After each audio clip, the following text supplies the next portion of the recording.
د طالبانو نوي او تازه اقدام څنګه په پاکستان اور بر کړ؟ طالبانو تازه څه کړي او ملا برادر کوم اعلان کړی دی؟ سلام ستړي مشئ، وخت مو بخیر.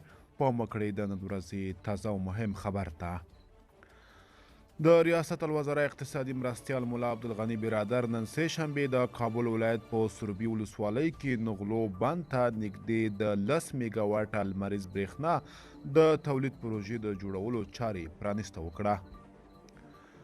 د ریاست الوزرا اقتصادي معاونیت د ایکس په حواله رسنۍ لیکلي چې ښاغلی برادر د برېښنا اهمیت ته په کتو وپوهېدله چې له ترکمنستان څخه د راتلونکي 500 کیلو ولټ لاین پروژې د چارو بشپړولو تړون د یو کان په بدل کې افغان انویسټ شرکت ته ورکړي چې په دې سره به افغانستان ته د سلګونو میګا واټه برېښنا د لیږد زمینه برابره او په کال کې به 200 میلیونه ډالر سپما شي.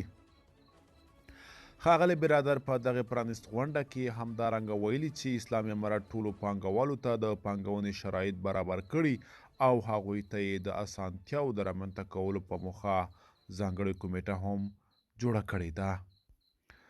ملګرو، دا به زموږ چمتو شوې ویډیو. که تاسو هم د ویډیو په اړه څه نظر لرئ موږ سره کمنټ کې شریک کړئ.